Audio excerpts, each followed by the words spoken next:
जो एकदा बाटला तो बाटला, त्यास पुन्हा या पवित्र धर्मात स्थान नाही. कसे? श्रुतिस्तु वेदो विज्ञेयो धर्मशास्त्र तु वै स्मृती ते सर्वार्थेष्व मीमांसे ताभ्याम धर्मो हि निर्वभौ. म्हणजे धर्मशास्त्राविरोधात काही करायचं सोडाच, बोलणं सुद्धा इष्ट नाही. तंतोतंत खरे. आणि म्हणूनच सांगतो आहे, हे शुद्धीकरण थांबवा. कारण धर्म म्हणजे काही धर्मशाळा नव्हे.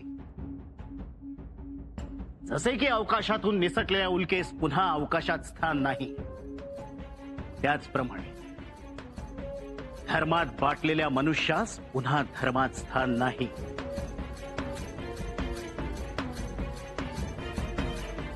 धर्म बुडेल अशा नाही. धर्मसभेकडून आम्हास हीच अपेक्षा होती. आपण आपल्या जागी बरोबरही असाल आचार्य, परंतु हा धर्महीन भाव त्यागण्याची वेळ आली आहे. एवढं. पूर्ण एपिसोड पहा झी5 वर. महाराज, आम्हास विष्णू शास्त्र्यांशी चर्चा करण्याची अनुमती द्यावी. अनुमती आहे.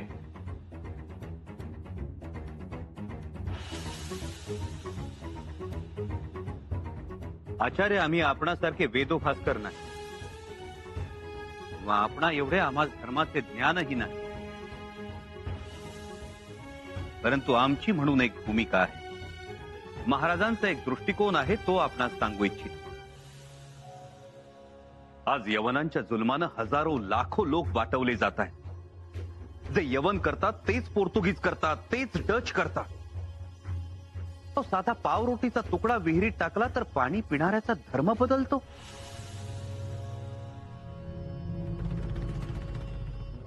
आचार्य, आपला विशाल उदात्त हिंदू धर्म, त्याची दारं जाणाऱ्यांसाठी सताड उघडी आणि येणाऱ्यांसाठी बंद. का आचार्य, का? अहो, हे असं सुरू राहिलं तर या पृथ्वीच्या पाठीवर हिंदू म्हणून कुणी उरेल का? तुम्ही काहीही म्हणा युवराज, परंतु तलवारीने राज्याच्या कक्षा बदलतात, धर्माच्या नाही. धर्म बदलत नाही. धर्म बदलत नाही. धर्म बदलत नाही आणि बदलू पाहणाऱ्यांना आपण सोडत नाही. संत ज्ञानेश्वरांना धर्माचा दरवाजा असाच बंद केला ना आपण.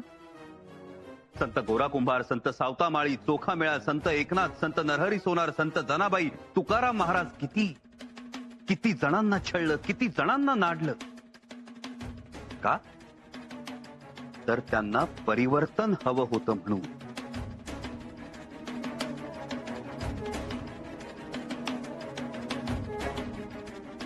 आम्हाला सांगा आचार्य, का ज्ञानेश्वरांना पैठण पीठानं स्वधर्मात घेतलं नाही? का त्या भावंडांना बहिष्कृताचं जीणं जगावं लागलं? युवराज, पैठण पीठाचा निर्णय चूक होता असं म्हणणे हा धर्माचा अवमान आहे. आणि हा अपमान सहन करणे किंवा त्याची अप्रतिष्ठा ऐकणे हे देखील आम्ही पापच समजतो. हो, हे पाप समजतो आम्ही. पाप सगळेच समजतात आचार्य. अखिल हिंदुस्थानचा मसनवटा झाला तेही पापच, आणि हिंदूंच्या सहिष्णुतेच्या चिंध्या चिंध्या झाल्या तेही पापच. आपल्या भूमीत अशांतीची आग लावली, हिंदूंचा कत्तलखाना सुरू केला. आई देखत लेकीवर आणि लेकी देखत आईवर बलात्कार झाले. लहान लहान बाळांना त्यांच्या आयांपासून हिसकावून घेऊन त्या लेकरांना जात्यात दळलं. हे ठाऊक आहे तुम्हास? एवढी एवढी घोर विटंबना होते आहे. ओम संपला, ओमकार संपवला, हर हर ऐकू येईनासा झाला. आणि हे सगळं का घडतं? हे घडतं आपल्या बोटचेप्या तत्वामुळं. धर्मात घ्यायचं नाही का तर धर्म भ्रष्ट होतो. अहो आचार्य, हे असं सुरू राहिलं तर भ्रष्ट होण्यापुरता तरी धर्म उरेल का?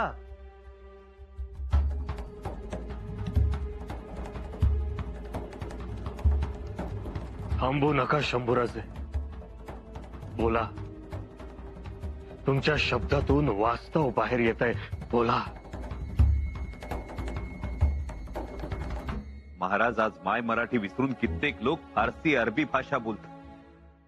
परभाषेचं कौतुक त्यांना, पण ज्ञानोबांची पैज विसरणं हे सुद्धा पापच. गेली कित्येक वर्ष हे पाप चाललं आणि आजही तेच पाप हिंदूंच्या नाकावर टिचून नाचतं. आणि आपण हातातली पळी पंचपात्रावर आपटत रामरक्षा म्हणत देवघरात दडून बसलो. तेव्हा समशेर घेऊन समोर उभे राहिलो असतो तर का नाही उभे राहिलो? ही अवहेलना, ही विटंबना कशी बघवली सताड उघड्या डोळ्यांनी.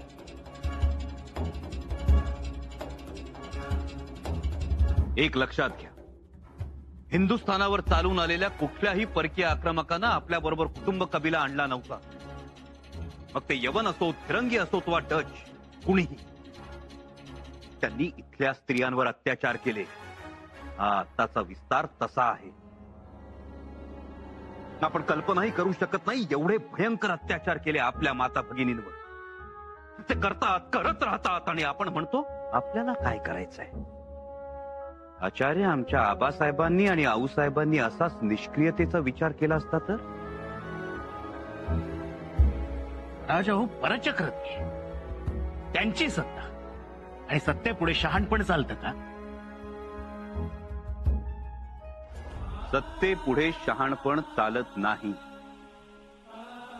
म्हणून विजयनगर साम्राज्याच्या राजा रामरायाचं मस्तक छाटून ते विजापुरात गटाराच्या तोंडाशी बसवून त्यातून मलमूत्र वाहू देणाऱ्या इब्राहिम आदिलशहाला श्री दत्तगुरु प्रसन्न आहेत अशी अफवा कुणी पसरवली?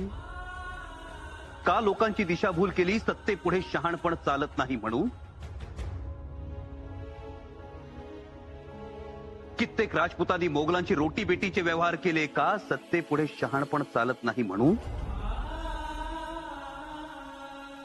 स्वतः अकबरानं स्थापन केलेल्या दीने इलाही धर्माला काशीच्या 10,000 पंडितांनी मान्यता दिली, त्याचं आचरण सुरू केलं, तेव्हा कुठं गेली होती धर्माची प्रतिष्ठा? आचार्य, आपला धर्म शास्त्राला आणि दुसऱ्यांचा धर्म शस्त्राला बांधलेला आहे. पण ही गोष्ट आता तरी आपल्याला समजायला हवी, कारण आता हिंदूंच्या हाती तेचभरच भूमी उरलेली आहे.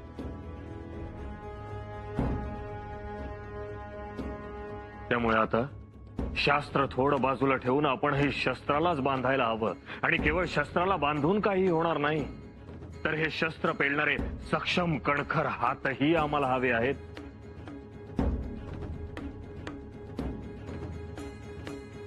कठीण आहे. तुम्हाला जर ही गोष्ट कठीण वाटत असेल तर नेताजीरावांना आम्ही धर्मात घेऊ.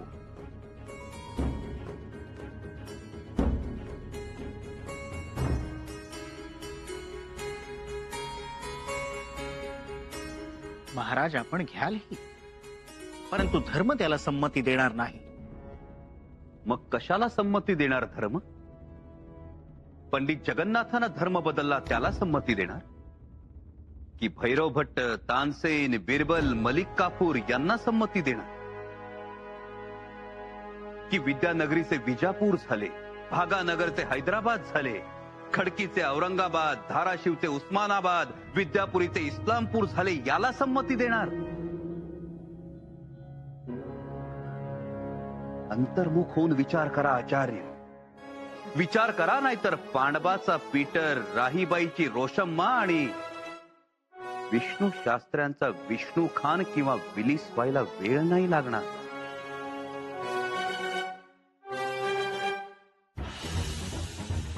आम्ही शंभूराजांच्या मताशी सहमत आहोत. हो, आम्ही सहमत आहोत. आचार्य विष्णू शास्त्री. पूर्ण एपिसोड पहा झी5 वर.